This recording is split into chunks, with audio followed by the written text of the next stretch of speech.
What if you could reset your nervous system, reach enlightenment, and embody your wholest and truest self, all with one breath? Hey, y'all. I'm Reese, and welcome to Making Meaning.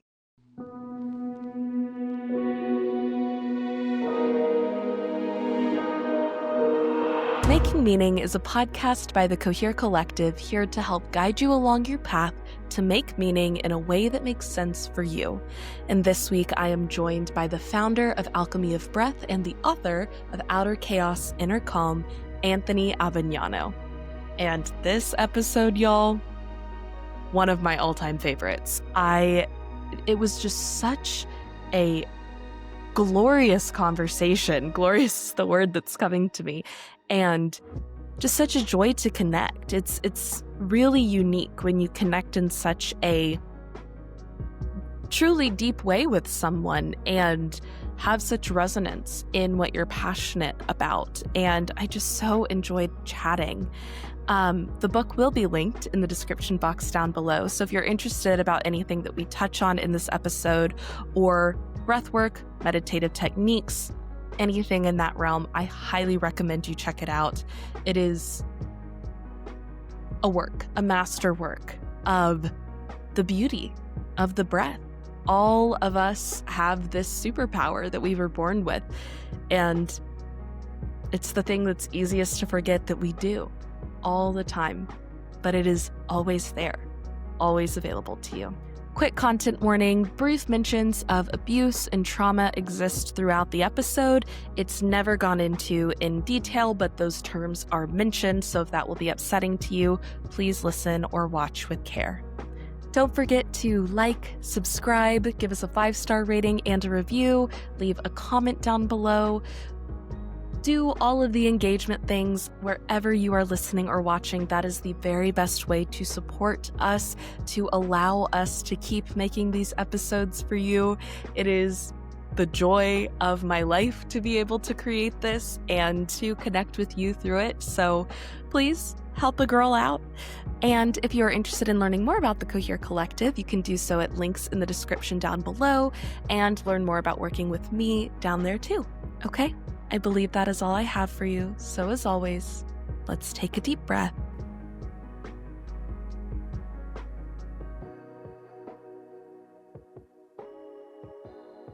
And get started. I almost forgot that I started with a breath, but it's so perfect for this episode.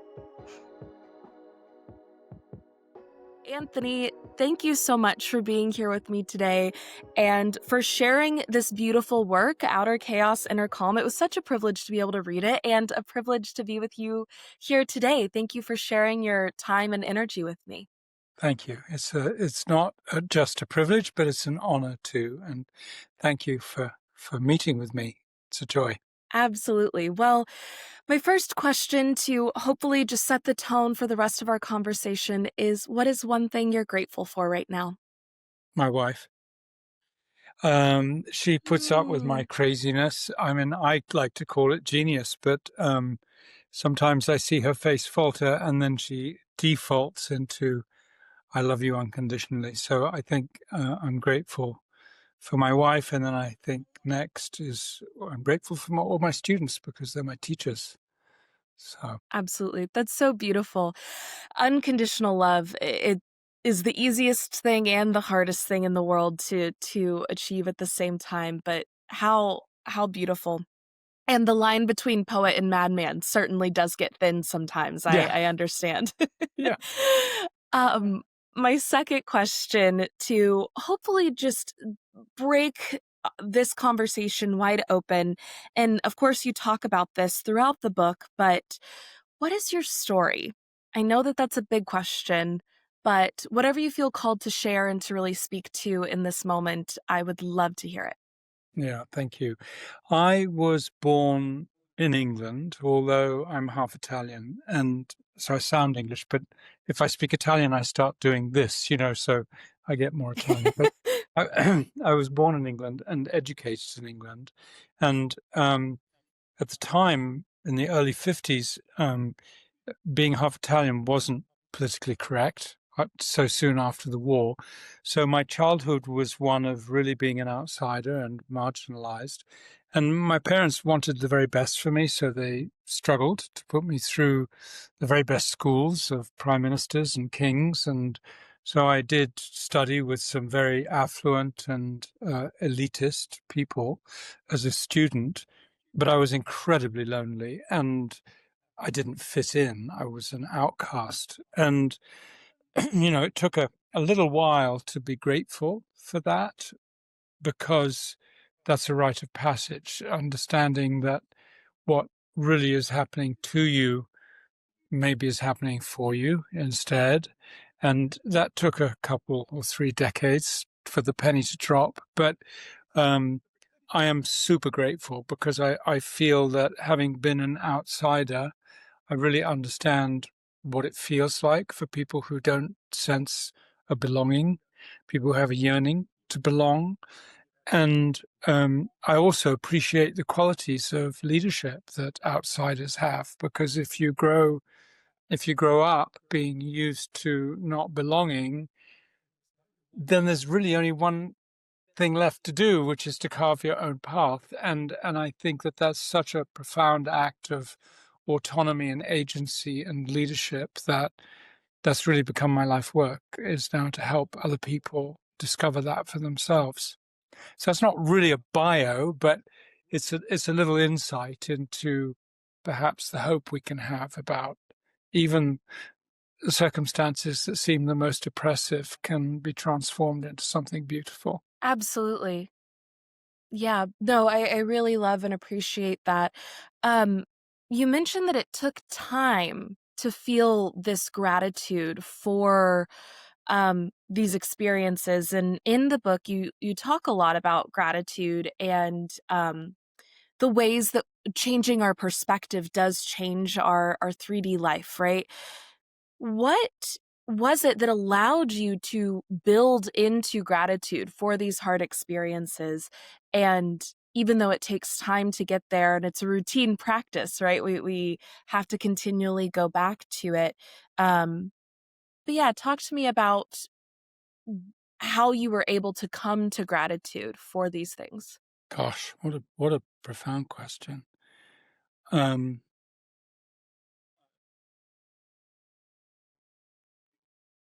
I think my experience was that I had to hit bottom and know that it was the bottom.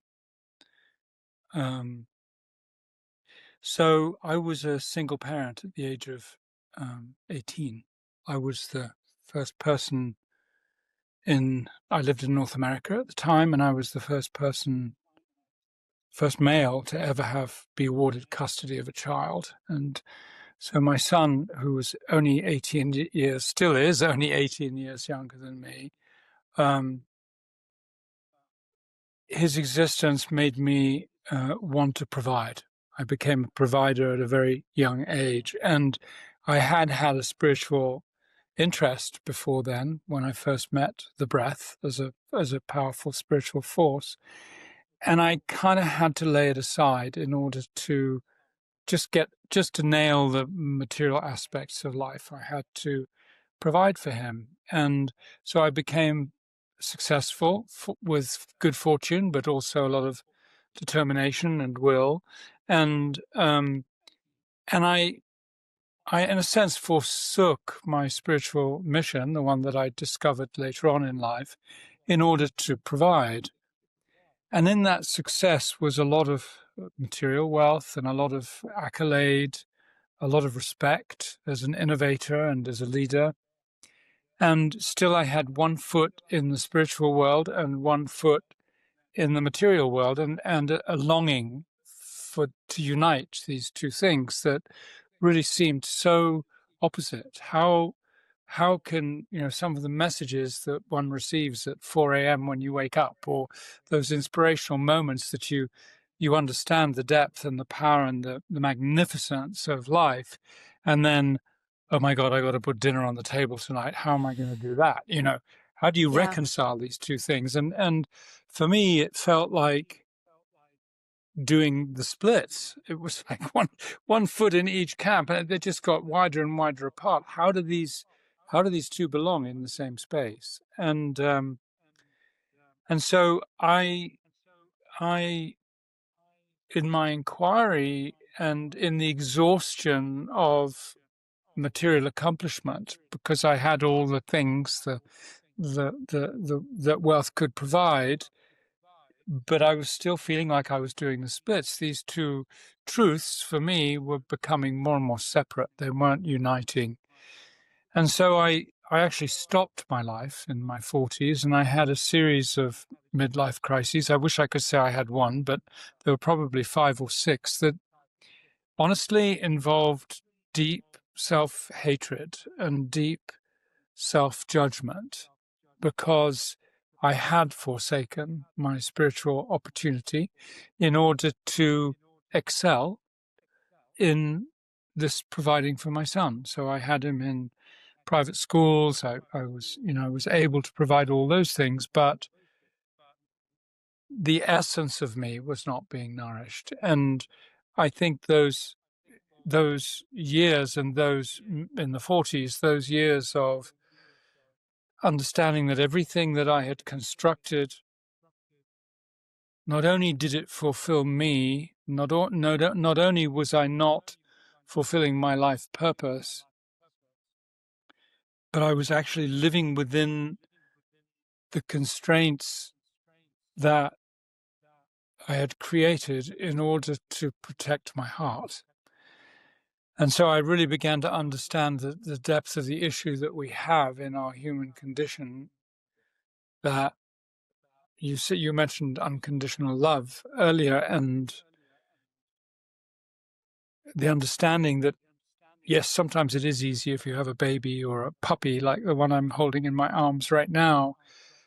But when we deal with humanity itself and we see the violence and the horror of what human beings are actually capable of, and the suffering that lies underneath it that propels them into heinous acts, then we understand that really unconditional love is very difficult, because it means we have to love humanity in all its conditions.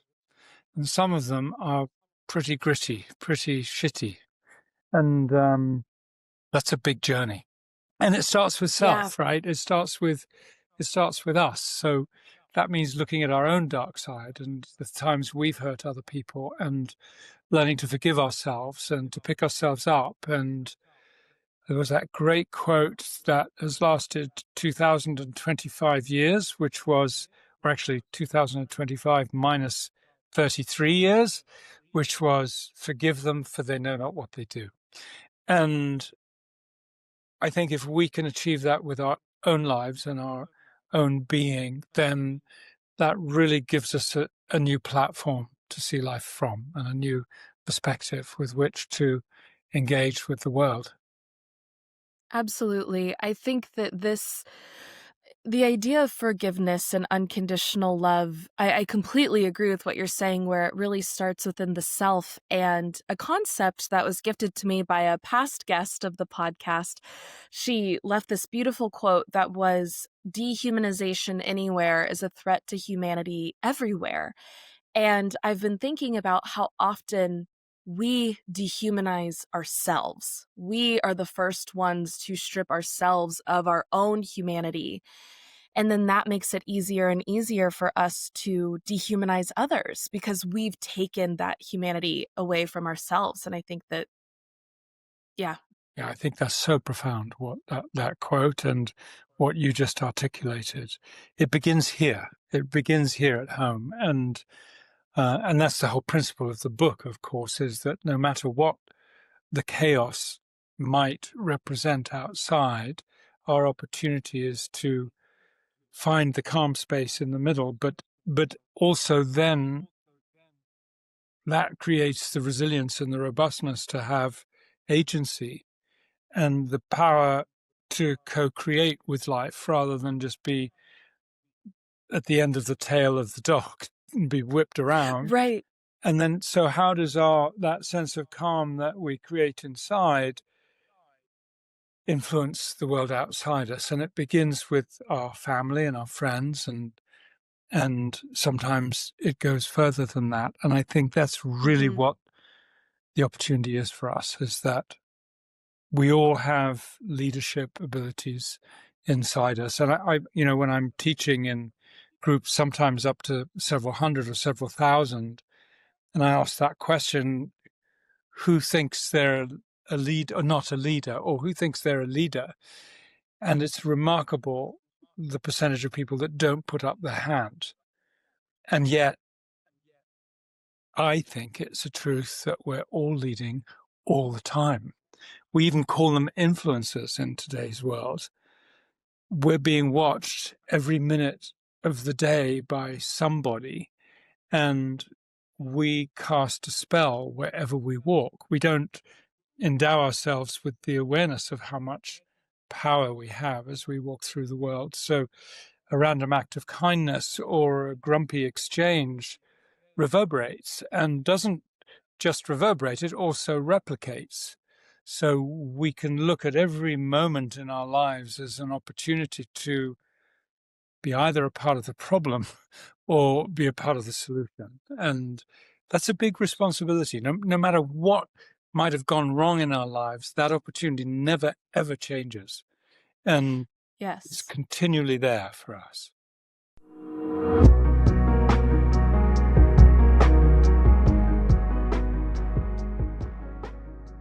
Hey y'all, Reese interrupting the conversation briefly just to ask you if you're enjoying it, to remind you to subscribe, like, follow, rate, review, all of the good stuff to allow me to keep creating this show. It really is the thing that keeps it going and helps let other people know that it exists. That's the thing that's the most important to me right now, is wanting it to come across as many people's ears as possible so that we can help everyone live a more purpose-driven and meaningful life. Okay, back to the conversation.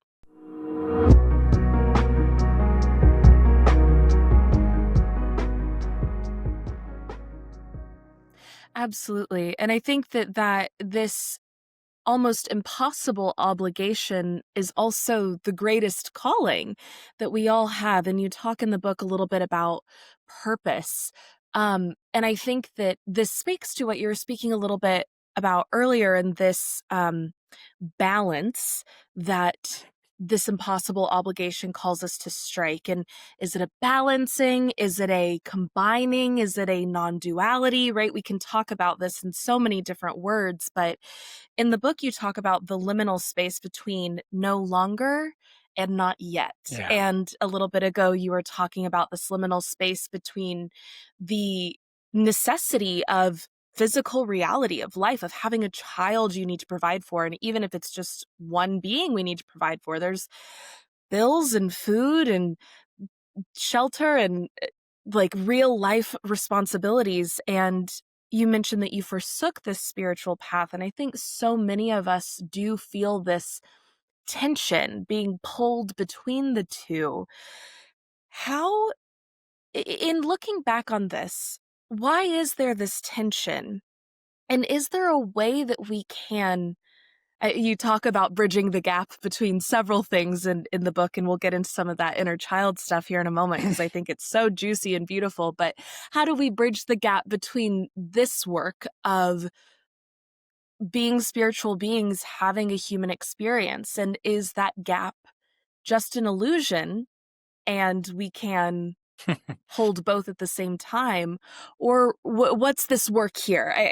I'm not sure if the question is clear, but hopefully there's something there. Yeah, I love that. How do we bridge the gap between that spiritual perspective of, all is good and eternal, and there's no human constraint, and yet live in this physical body and manage with this life? How do we not all do the splits? Well, I think there's so much to say about that. I think part of it is the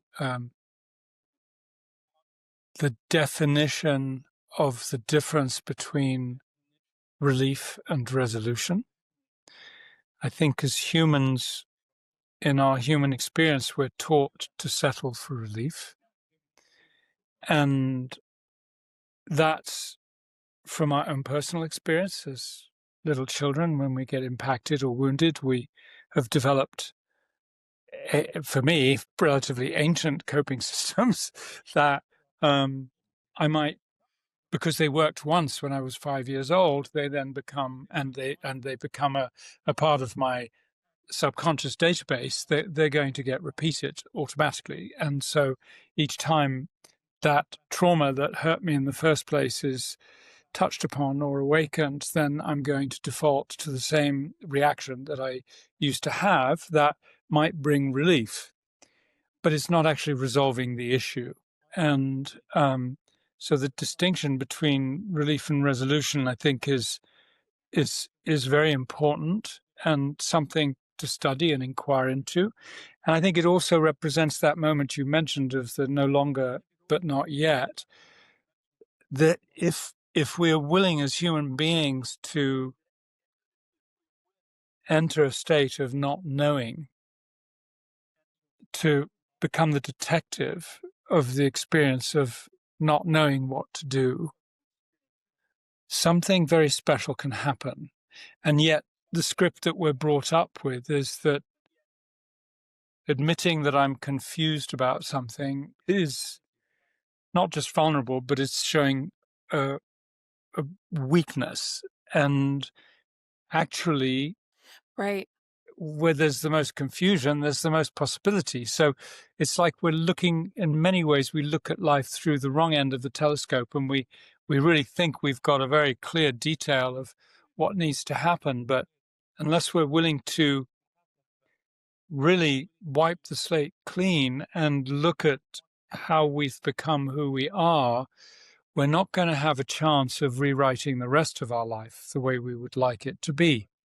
So we learn that there are ways we can achieve resolution without re-engaging with trauma, and that can be gentle and loving and caring, and that each little step we make in that direction actually represents a quantum leap in result of how we feel with life and our relationship with life. And so, that innocence that we had as children that we've had to kind of suppress and cast aside, and the imagination that we had as children, which we might have been told was inopportune or undisciplined, or we weren't paying attention, or we were too much, or, be more reasonable and be more responsible, and all of those things that we might have been told are actually stories that we learned to believe were true. So when I say looking through the wrong end of the telescope, I'm asking, well, what if they're not? What if there's another whole story? And if you turn the telescope around, you can see much further, in much more detail, and there's so much more richness and joy that can be had. Yeah, absolutely. It's the in Plato's allegory of the cave, the cave dwellers stepping out and seeing the sunlight, right? You're no longer occluded by just the illusion of these stories that were told. And I love what you said about a lot of these stories are be realistic. I think so often we're told, well, who are you to live your dreams? And who are you to think that you're able to do these things, right? Like you think you're so special. And there is this certain sense of like, well, I don't want to be narcissistic or selfish, and I don't want to take up too much space. But actually what that does is this dehumanization of the self, like we are talking about. And I really love talking about this inner child work that you speak to, and I even love the language around the dragon, because it does speak to this idea of the fairy tale and the stories that were told. And so often in my own experience with inner child work, it's really interesting because there is this tension there too, that is, your inner child is the one that has come up with these coping mechanisms, just like you were talking about, that no longer serve us anymore, right? We adopted them because they worked when we were younger and we needed them to protect ourselves. But now we don't just need that relief, we need that resolution. And so there is this reparenting, as you mentioned, of the inner child, and re-educating it in a way But also there's this other really vital piece of creating this safe space for exploration and for the inner child to really be able to just be and exist fully. And it's like there's this other liminality there. Talk to me a little bit about why inner child work is so important in this rediscovery of self. Well, I think I've got an impact statement to make about this. If you look at a presidential debate or a primary debate, I think we get to see the cost of not paying attention to our inner child. And I think if we look at the news every day, everything that is conflict-ridden, everything that is escalatory, everything that is polarizing is the result of an inner brokenness, an inner separation. And in my work, because I use the breath so much, I've come to understand, I mean, I've worked with millions of people, and I've come to understand that this brokenness is a part of our human condition. And you could even say its source is the whole dualistic dichotomy. And so I don't want to be too intellectual. I also want to stay very practical about this. But what in very, very straightforward terms, what happens is every time as a child that we were wounded or traumatized or shocked, we wanted to forget about it. We don't want to remember those times. We want to make life joyful and fun. We're always reaching for the best. And as we do that, as we kind of archive these incidents that have occurred, we're not aware that we also archive a part of who we once were. So it's not just that I heard someone once say, we cover our trauma with layers of forgetting.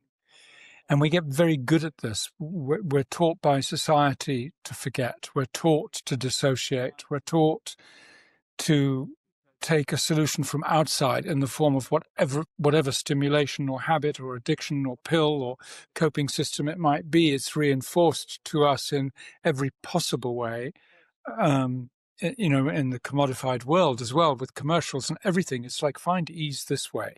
And then, of course, especially in North America, the small print of like, here are the side effects, but then this is the coping. This is the relief that we've learnt to seek as a solution.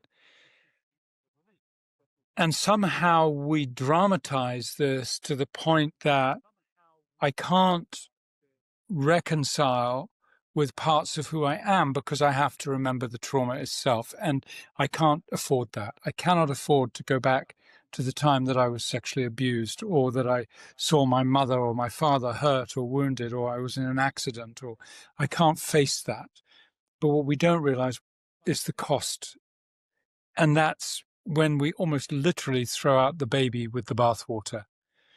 The bathwater is the trauma, but the baby still exists. And so a lot of my work is dedicated to creating a bridge between who I am today in my conscious being and with all the wisdom I've managed to accumulate in my life, and how can I become the healing agent for the wounds that I've suffered.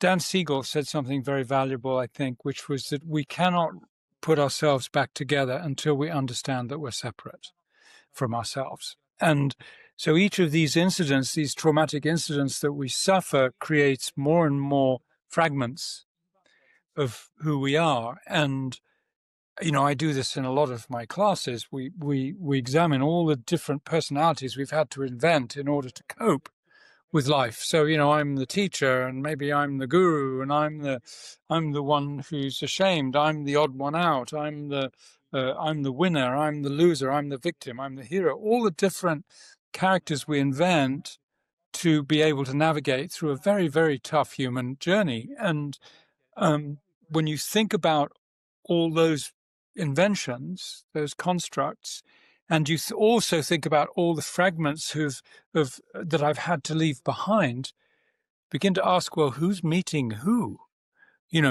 And you take it to the extreme, like I said earlier, of a presidential debate or someone who's about to press a button that's going to launch a missile.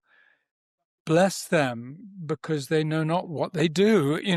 If they could just look inside, I think one of the most powerful instruments we can use for our own growth is a mirror.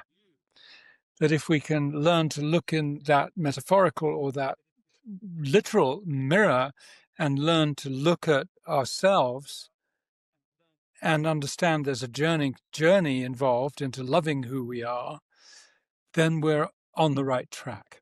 So this bridge is really about creating an avenue that these lost parts of ourselves can understand that, okay, my uncle abused me, my uncle may be in prison, he's not going to be the solution, and neither is a pill or an addiction. Who's left? It's me. It's me in my adult being that needs to become the rescuer of the parts that I've left behind. And once we accept that as our responsibility, it's a pivotal moment and our entire life changes. We then become an actor rather Absolutely. than someone who's being acted through, a puppet, in other words. Right. It's very like heavy as the head that wears the crown, in the sense that when you step into your own agency and autonomy and authority, you must confront these things almost in order to step into that autonomy as well. Yeah. But also, when we consider these concepts like freedom, liberation, to be free of something, if you can't look at something, it does have that control and power over you, and it calls you to really, really look at the self. I love your example as well of looking at common figures that we see in our world, where we can really see in real time these concepts playing out. And I completely agree with your statement about the mirror, right? There is something so powerful about mirror gazing. Is one of my favorite forms of meditation. And I recommend it to anyone who hasn't meditated, or they're like, meditation isn't for me. I'm like, it actually gives you something to focus on in a really interesting way. And beginning to see the world around you as a mirror to the self, I think, is a really powerful step to kind of this bridging of the gap, like you're speaking to. In wanting to help other people, whether that be in our immediate circles of our friends, chosen family, inner circles, to broader ripple effects that we may want to have in our national society, international, global culture and society, how can we use this knowledge of the self and of this state of mirroring, that everything I'm seeing is a reflection of me, and also, be the change you wish to see in the world? It's trite and overstated for a reason. How can we start taking steps towards that? Thank you. I just love your questions, Reese, first of all. They're very, very delicate and gentle and beautiful. Thank you. Yeah. How can we reclaim our agency unless we're willing to act as if we are 100% responsible for the outcomes that we're experiencing right now? And that's a big question. How can we hope to have agency unless we're willing to accept or act as if we're 100% responsible for the outcomes that we're experiencing right now? And so I'm using the words as if purposely, because, am I responsible if a rocket came through my window right now and popped my head off? Probably not. But there's a moment afterwards that I can be. So, and maybe, maybe I was foolish and I walked in the road and the bus hit me. Maybe I didn't look 3 ways 3 times. I just looked once and I assumed. So maybe that's true too. But especially for those amongst us who are true victims, who may have been raped or wounded or abused or hurt in some way, there is a moment of victimhood that is absolutely and utterly legitimate. And there is also an opportunity, as soon as that happens, to regain our balance. You know that poem, Humpty Dumpty? Humpty Dumpty sat on a wall, Humpty Dumpty had a great fall.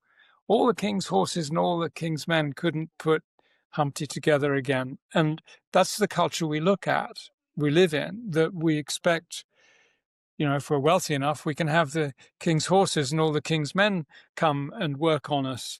But it's not about us ourselves. And I think there's something fundamental that happens when we're disempowered, is that we lose our choice. We lose our sense of choice. And we know that if you had a little gauge for your stress or your anxiety level, the more anxious you are, the less choice you have, until you peak out into the red and off scale, where the trauma itself, you're really reduced to the 3 Fs, the fight, flight, or freeze. And so how do we actually reclaim that agency? How can we reintroduce choice to a moment that was past, that was choiceless? And that's really our work, to me, in order to reclaim the agency that really is our birthright, that belongs to us. And I think there are many ways, but I think the most, and many of them are arduous and long-term and lifetime of study. But what I would like to suggest as a takeaway is that the ability to take a breath when you don't want to is not just a clear choice that you're making. You're actually reversing a lifetime of tendency and momentum and accumulation. It's the greatest act of emotional intelligence that I think we can do. Now, I'm saying that as someone who's worked with breath consciously since I was 8 years old, and I will admit that I'm a breath evangelist. To me, the breath is the highest form of spiritual experience we can have. For me, there's a reason it's mentioned 43 times in the Bible and 7 times in the Quran and 3 times in the Kabbalah, and always spoken of as a supernatural force. And so for me, the moment I make the choice to take that breath, then anything can happen. It's a pivotal moment. It might just be that I choose another 10 breaths because I need more time to kind of like find some balance in a very imbalanced situation. And even if I don't believe in the breath as a higher power, and for those that don't regard it in the way that I do, just the fact that one is taking the time creates the opportunity to take more time. And perhaps one could entertain the notion that for all the times that I lost my breath unconsciously, I've got a good few to catch up on taking my breath consciously instead. So what if each time I choose a conscious breath, I'm actually taking it back through the calendar of my life to the time that I once lost it unconsciously. And there's a very, very deep reunion that's happening of that separation we feel as human beings. So, and this is someone who studied the breath for, close to 60 years, or more than 60 years. And I still feel today that the hugeness of one single breath is worthy of more than a lifetime of study. What actually happens in that one cycle of breath is not just massive, it's magnificent. And I feel this small in my journey to understanding it. Maybe I'm just slow. I don't know, but I the more people that I teach breath to, and the more people that I talk to, the more we seem to come into agreement about this, that it has the mystery in it that lies beyond the mastery we seek as human beings. We want to get to be the top of the pile. We Absolutely. want to be the top of our game, I but love there's something else waiting to happen. Yes. Well, in that something else waiting to happen is always the next inhale or the next exhale that is always right there, right? That is always going to be after the next one. I think that's so unbelievably powerful. And I love the way you framed this. It's really this beautiful coming together of mental health work, deep spiritual work, and the somatic embodied work, Yeah. all of which you speak to in the book, because it is this kind of nervous system regulation of, when you feel that parasympathetic nervous system turning on and you're in fight, flight, or freeze and needing to come back into the present moment, requires so much of this emotional intelligence, this choice, and the breath is the greatest gift and power that we all have. If you have nothing else, you have your breath when you are a human being to be able to make that choice.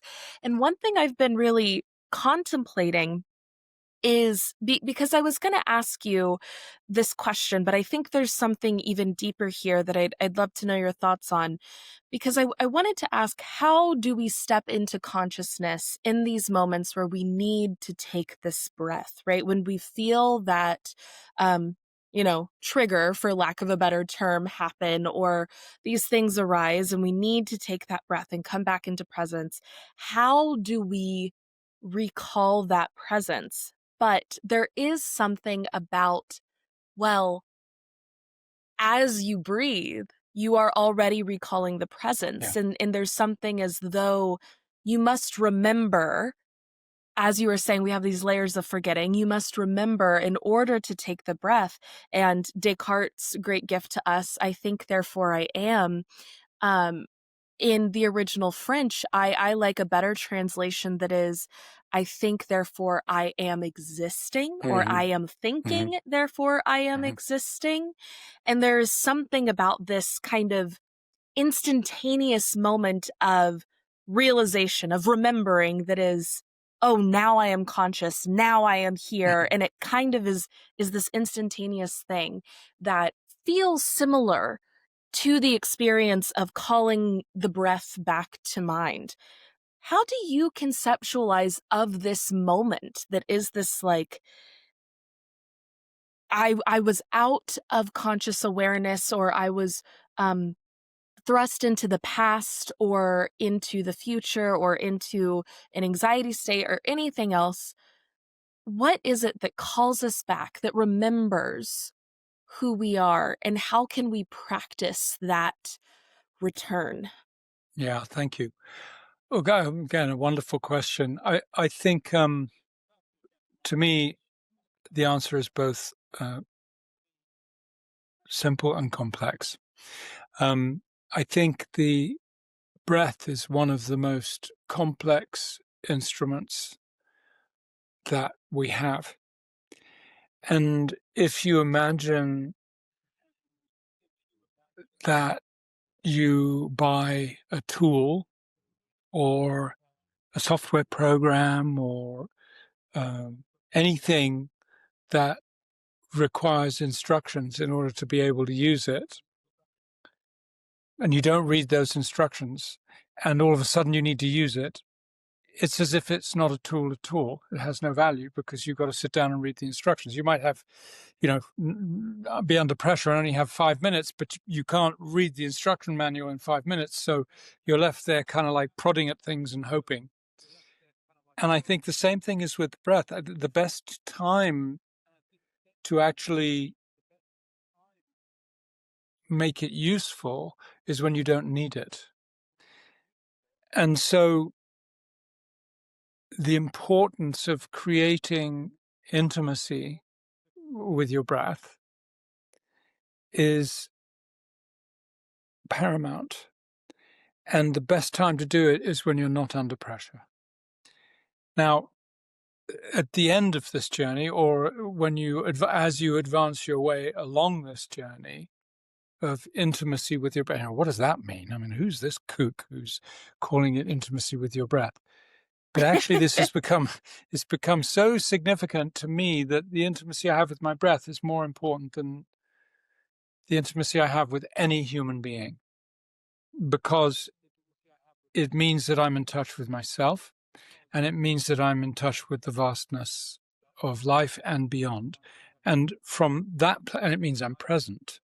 And from that place, I am a gift to whoever I meet, and I'm going to be able to appreciate who they are to the fullest. I'm going to be able to receive what it is they want to communicate without becoming activated or argumentative or defensive, or, I'm going to be in equanimity. I'm going to learn that outer world, the outer chaos that is there, is actually the fodder which I can compost into something that's really quite beautiful, no matter how horrific it might seem.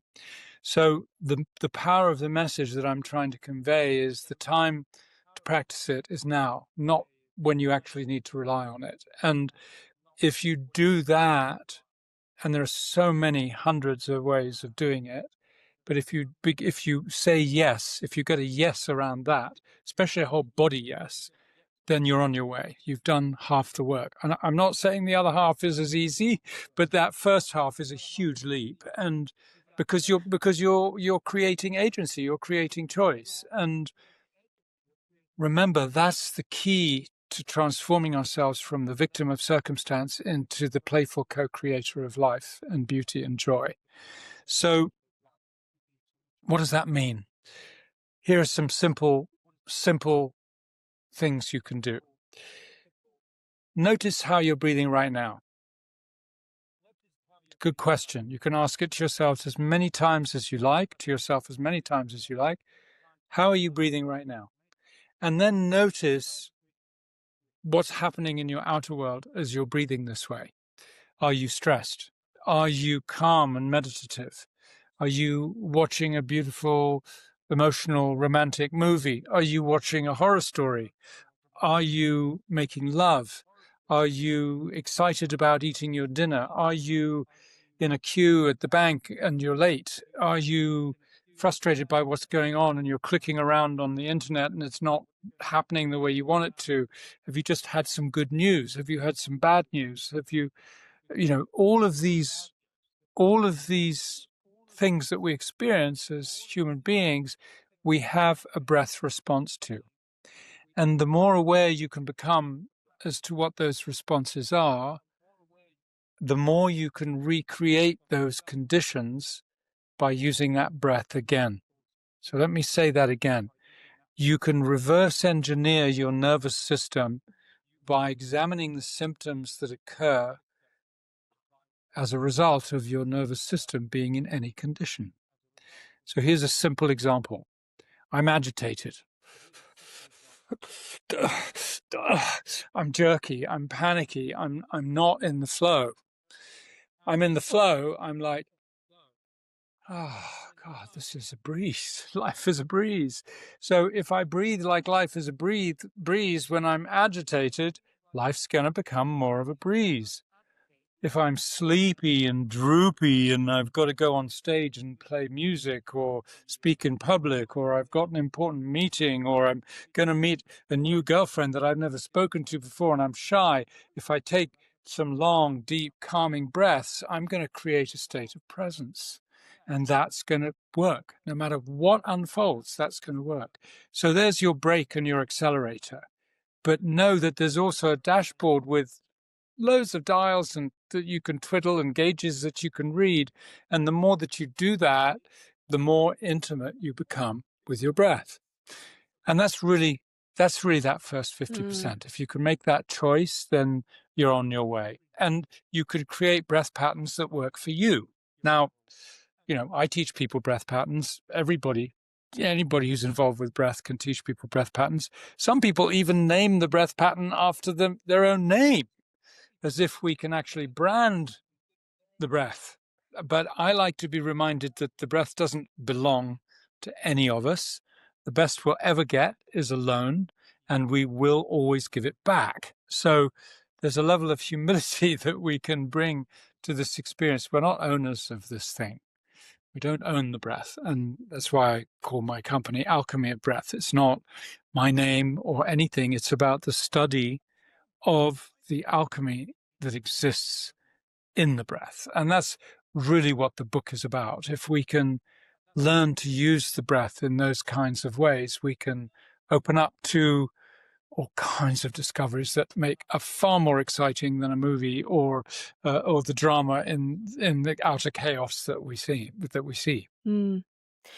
Absolutely. I love this use of the word alchemy. I feel like modern spiritual alchemy has been talked about more and more in these spiritual spaces, and it just makes me so excited because even hearing you use the word like compost, it's like, how is composting a type of alchemy, and healing generational trauma is a certain type of alchemy, and all of this transformative work. I think that's so powerful.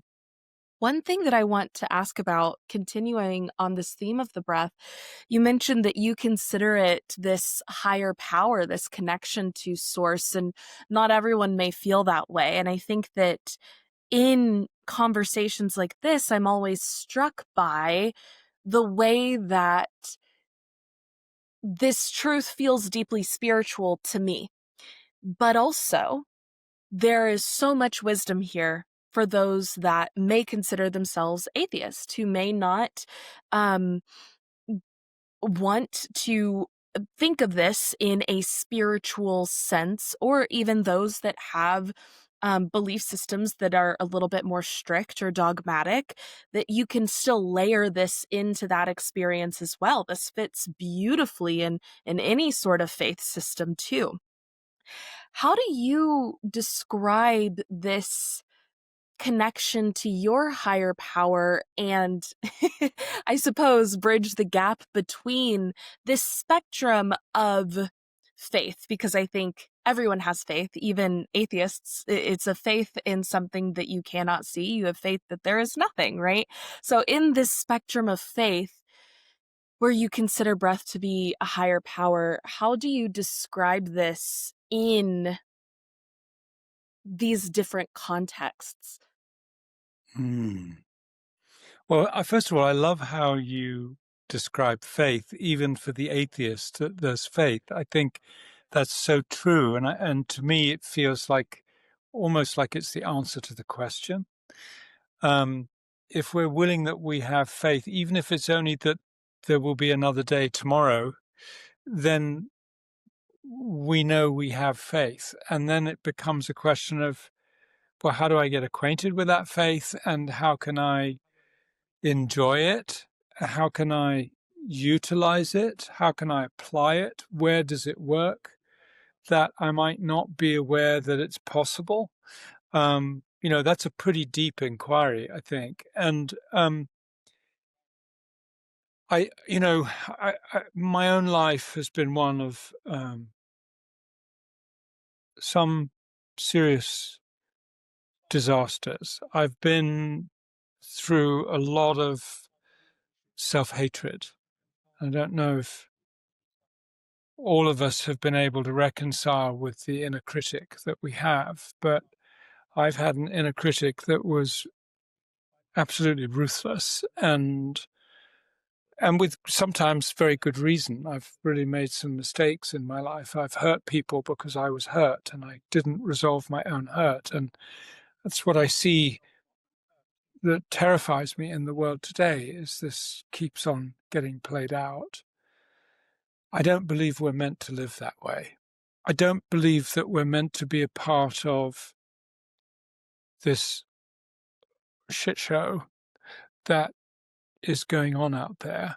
But I think the sad truth is that a lot of us are, unconsciously, unwillingly perhaps, but also unconsciously. I think that something happens when we become activated and we enter into argument with some of the horrors that occur, and we don't realize that we're actually unconsciously encouraging the conversation to take more form, to get more volume and more breadth and more outreach. And so what does this, as the Buddhists might say, what does the third way look like? What, if there was an alternative, what might that be? Because in the earthly realm, it's not very apparent. It's not very clear. So that makes me wonder, well, what else might be there? And a question might be, how many times have you seen a potentially escalating situation be soothed in your own being? That someone says something and you, oh God, actually, oh, maybe I don't need to perpetuate this approach. Maybe there is another way. And I think that the times that, of course, it's much more often that we know we're going to say the wrong thing, right? But we feel self-righteous and we've got to say it anyway. And it doesn't matter how much damage it does. And I know it's going to screw things up. And oops, I said it. And oh my God, now it didn't work at all. Things have just got worse. I mean, how many times in our life do we do that? And I think that in itself has a momentum and a habitual quality to it as well, an addictive quality to it. We justify our existence by our opinion. But actually, if we look at the world, opinions have become so enabled and so amplified in their importance that when you look at things like the stock market, we're trading money on people's opinions as to what will happen with the price of salt in 10 years' time. So an opinion all of a sudden has generated into something materially very significant. People are going bankrupt and making billions based on that opinion. And that's just one opinion. And then we think that our opinion, we get confused that the strength of our opinion is the strength of our purpose. And all of a sudden we're in the wrong conversation. We're not actually helping. We are the problem. So what is it that will take?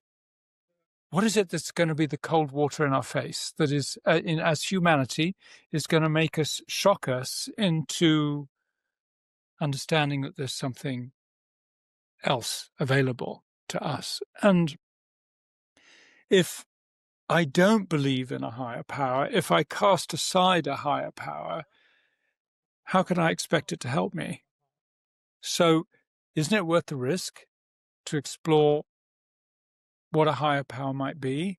And I don't mean by a belief system. I don't mean by becoming adherent to someone else's belief system. I've been called a guru by many people, but I don't want that. I don't want to make any claim on someone's need to believe in something to feel better about themselves.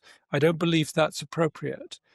I want people to believe in themselves and to feel better about themselves that way. And so to me, the power of the breath, and especially this is where the conscious connected breath becomes important. I've seen atheists breathe a conscious connected breath. I've seen people who are not just non-believers, but antagonistic to the practice. I've seen people that are addictive. I've seen people that are emotionally closed. I've seen control freaks. I've seen for anything from anarchists to narcissists who've used the conscious connected breath, and I've seen them transformed in half an hour. I've seen people who are in the cage of a relationship and haven't made love in years become lovers again and become in renewed relationship in 30 minutes. I've seen what people would call miracles. I've seen people who could not physically see become sighted in an hour and a half. I've seen people with chronic pains and illnesses, including stage 4 cancer, that disappears in minutes. This we relegate to the miraculous. But I've discovered that the miraculous is actually happening all the time. It's not some remote strike of lightning that chose me and changed my life. The miraculous is. And therefore, it's up to us to pay attention to it. And once we cultivate the appropriate quality of attention, then that's something else that's waiting to happen can happen. And this has been now proven with quantum science. There are some quantum physics. There are some things that will not occur unless you are present. So what does that mean? There's a lot of material we can work with, but it's not about knowledge. It's not about intellect. It's not even about emotion, even though emotion can be the doorway through which we can discover the other, something that we don't know. It's a quality of attention that we can give. And that's what I call spirituality, because it's a challenge. And attention, for someone who's been to Florence, like you have, and you've studied the language, it comes from the word attendere. And that means to wait. It means to wait, an active, forceful, engaged, powerful waiting. And unless I wait in that way, unconditionally, without expectation or need, that something won't happen, or it'll happen a different way. You know, for us in our human experience, the waiting means I'd better be patient, right? In our human language, that's what it means. But there is an active waiting, a forceful, almost a fierce waiting that we can do. And I've got to give an example. If you're ever overwhelmed in life, wouldn't it be reassuring to consider that there's something waiting to happen? There's going to be something next, no matter how miserable or grim or depressed we might feel. But part of the problem of being depressed is we become habitually depressed and we lose that ability to notice. We just chronically expect the same thing to repeat. But intellectually, we must be able to appreciate that something next is going to happen. What if we can be co-creative in that experience? And my teaching that I've received through my life is that if we are willing to wait and give a pure quality of attention that's not conditioned by expectation or need or entitlement, but just an open waiting, that we will notice what that something is. And then we can select it as an option. And then we're engaged in choosing again. We've regained our agency. We're moving out of our victim role. You know, it's a bit like if you're looking into the fog and you know that there's somebody walking towards you and you're looking in the fog, but you can't see anything but fog. But what your mind is doing is it's looking for the form. Oh, was that it? Oh, no, maybe no, it wasn't. No, was that? Oh my God, there it is. And there's that moment that it comes into awareness that is magical, right? I mean, it's like, when you think about it, that's such a wonderful moment, like recognition, connection, everything falls into place. But when you talked about earlier on about, what was it? Something's over, but it hasn't yet begun. When you use that phrase from the book that I now can't remember, but that's a very important moment to be in and to really inhabit, because that's where difference and change and quantum possibility exists. So that waiting that we have, if we can let that feeling of like, I want this to happen, come, but also let it pass. Don't be attached to it and come back to that kind of fierce focus. Then we've got our microscope, you know, tuned, and we've got it focused, and we will notice something minute that we might not have noticed before, and that can change everything. Yes. I absolutely love that. And I love this. One thing that's been coming up a lot for me in my personal work lately is the balance of the divine feminine and the divine masculine. And in a lot of spiritual circles, you'll hear, step into your divine feminine and nurture and wait and receive. You're in your receptive era.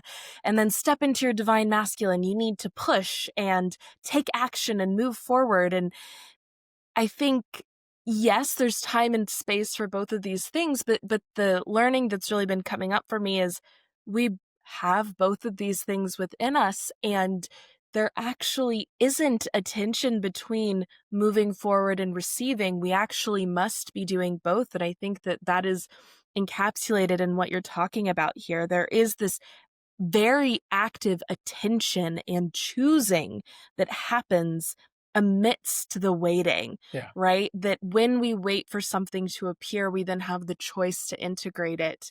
But also, we're choosing attention while we wait. There is this exchange that allows this playful co-creation to arise that I think is so on point with just what I've been experiencing.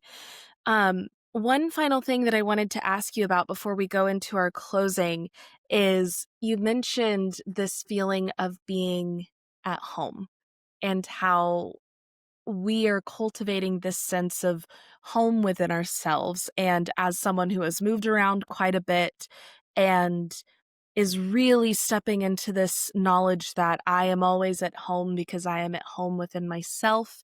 I even saw a snail yesterday, and I was contemplating on the message that the snail had for me, and it was, well, the snail carries its home with it wherever it goes, right? It's always in its home. Talk to me about this notion of home and being our own home, and maybe a bit how the breath is a piece of this home too. Thank you. I think we've lost our sense of home.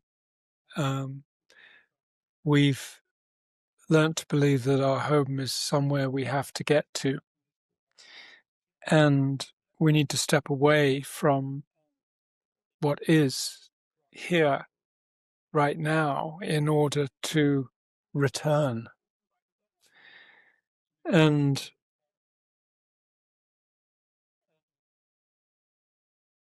at the same time, I feel like home is not really about doing anything.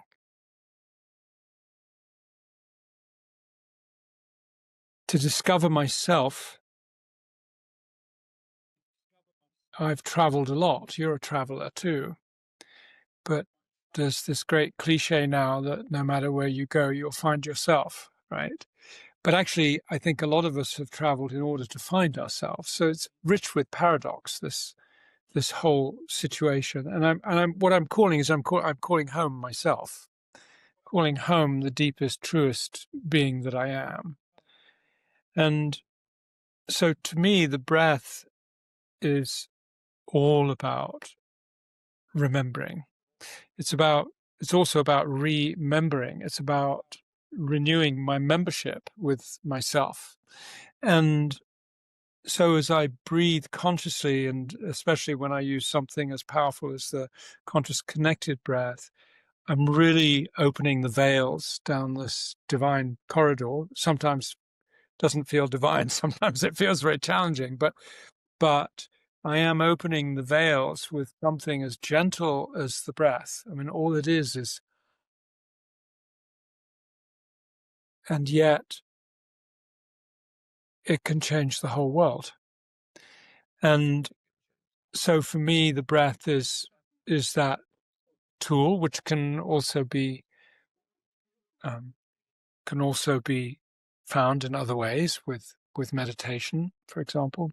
I just met today. We're in a retreat down at Asher at our community center here in Tuscany, and I met a young man that I was on a podcast with just 3 weeks ago, and I was speaking about the book, and he popped up today. He said, I wanted to come and breathe with you. So we breathed, and this man's been meditating for many years, like 25 or 30 years. He teaches meditation. He has big outreach, and he said, my gosh, I never realized that, even being a meditator and a meditation teacher, I never realized that even that breath I'm focusing on when I'm meditating, I just never realized that in half an hour that could happen. And that's after 30 years. I think so many people I've met that are, for example, psychotherapists or psychiatrists who come to the breath and go, I've been in therapy for 30 years and I finally feel like I've come home. So fortunately, I think we're at a stage in this world with AI that has its sharp edges and its brutalities and its kindnesses too. But I believe that we're coming to the end of an information age and a technological age. Information has no value anymore. And I believe in this next decade, and I know other people are in agreement with this, that we're now entering the spiritual age, because the value of this information that we've accumulated, we're now being told that in 3 seconds we can exceed it by pressing a couple of buttons and reading a screen. So what else is there? Home. I think we're being called into presence. I love that if you've got to teach a class, you can go to, and this is quite a controversial statement probably, but I love that if I'm going to teach a class, I can go to AI and get the structure, because I don't have to waste my time with that stuff. It's not about the content, it's about the presence.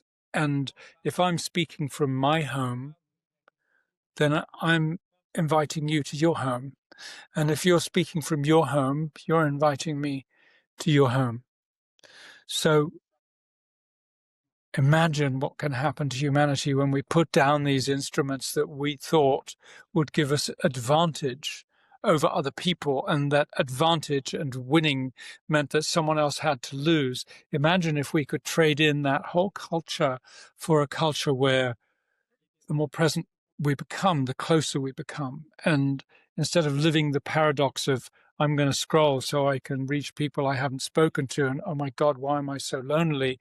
We can actually bring these opposites together, and this dualistic challenge that we've had to suffer under for so long, so many millennia, we can now look at healing, because we're really here to help each other, and we're really here to love each other. And that's what we want deepest down in our being. We want to be loved abundantly, and we want to be safe, and we want to be able to safe loving each other. And I feel that time is now, it's now, with the destruction and this awful horror that we see outside. It's our opportunity to compost that. That's our opportunity as alchemists, to transform that into a full and rich sense of belonging, and of purpose that ignites and is infectious.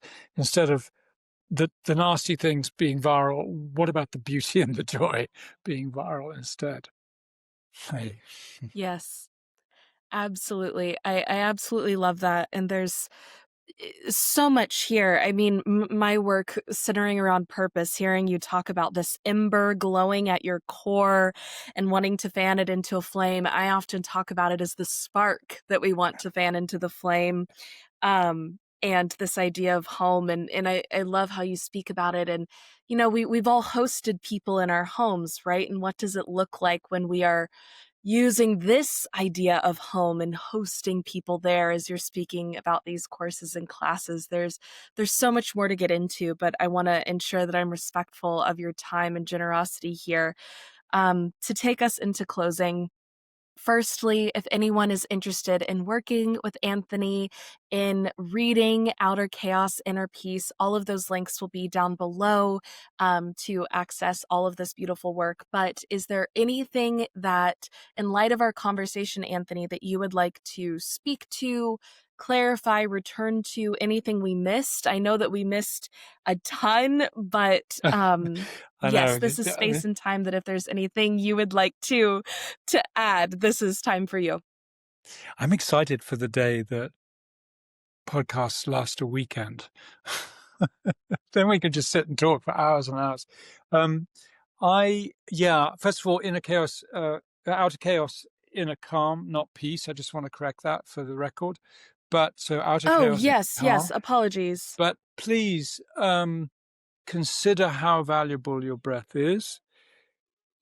You can come closer to the breath. We do breathwork sessions every Sunday. They're all themed. They're they're based on UK time, but they're both ends of the clock in the morning and the evening. So no matter where you are in the world, you can breathe in community with other people and also in the privacy of your own home. And they're run by excellent world-class facilitators, our top facilitators. And my wife Amy and I come and do one once in a while. So it's a great way to explore the breath, but also to meet new friends. And I often wonder why we don't just have a marriage agency or something, because so many couples have been born out of doing this work. And if you're in a couple and things are feeling a little rusty, couples that breathe together stay together, and they discover whole new parts of each other that make it exciting and romantic and wonderful again. So consider that as an invitation. And if I have a request, it would be, please make an act of kindness, a random act of kindness to somebody today, and see if you can do it again tomorrow. And if there are thousands of people that are receiving this message, imagine what a difference that will make in the world. So would you be willing to make that a daily practice, to find a random act of kindness that you can make?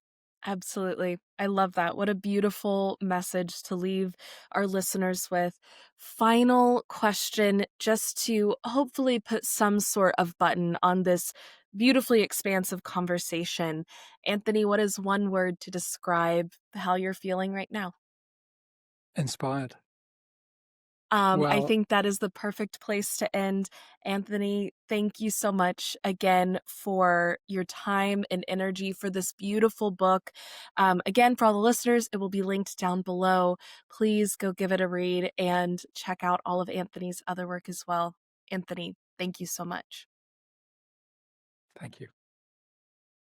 A huge thank you to Anthony for his time and energy during this episode, and a huge thank you to you, dear listener, for being here with us. Like I said in the intro, one of my all-time favorites. It's just so chock full of wisdom, and it's one that I really enjoyed editing, and I'm excited to return back to too. Again, if you are interested in working with Alchemy of Breath, Anthony's company, reading Outer Chaos, Inner Calm, or learning anything else about breathwork, mindfulness, and all of Anthony's work, those links will be down in the description box wherever you are listening or watching. If you are interested in working with the Cohere Collective, you can do so at www.thecoherecollective.com. There is also where you will find our other podcasts and offerings and our story and other things that make Cohere coherent. Again, please follow, like, subscribe, leave us a 5-star rating and a review, drop a comment, and share this episode with someone that you think would enjoy it. That's one of the best ways to start good conversations in your life, but also to show the show some love. And a reminder to follow us across social media, all at the Cohere Collective, wherever you are on social media. And you find some extra fun stuff over there, more than just the podcast. If you're interested in learning about my travels, my routines, my other thoughts and opinions about things, social media is a great way to check all of that out. A huge thank you to Nicole Oesterreicher for making Meaning's art and podcast cover. You can find her on Instagram at Nicole O Creates and Nicole O Design. And a huge thank you to Tristan Morgan for making Meaning's theme music. You can find him on Instagram at Tristan Morgan. Right now, I am feeling tired, but in a good way. In the way that is when you've had a really productive day full of doing things that you love, and you put your head down on your pillow and you're just exhausted, but you can't help but smile. That kind of tired, that bone deep, fulfilled tired. These last few weeks have been a lot. It's been a lot for me personally in these last few weeks, but it's been good. It's been really, really good. I went to a podcast convention where I learned so much and met so many lovely people. You can definitely see more about my experience on social media if you're curious. And just working on this, my baby, my creation, my master work, which is Cohere, the Cohere Collective, coherence, and working on myself. It's been a lot, but it's been really good. And I'm proud. I'm proud of where we're going and where I am right now, too. You gotta enjoy the journey. Well, I believe that is all that I have for you. So, again, thank you so very much for being here, for being a part of the Cohere Collective, for being my favorite part of making meaning. And as always, I hope you feel like you are living more coherently. Until next time, love.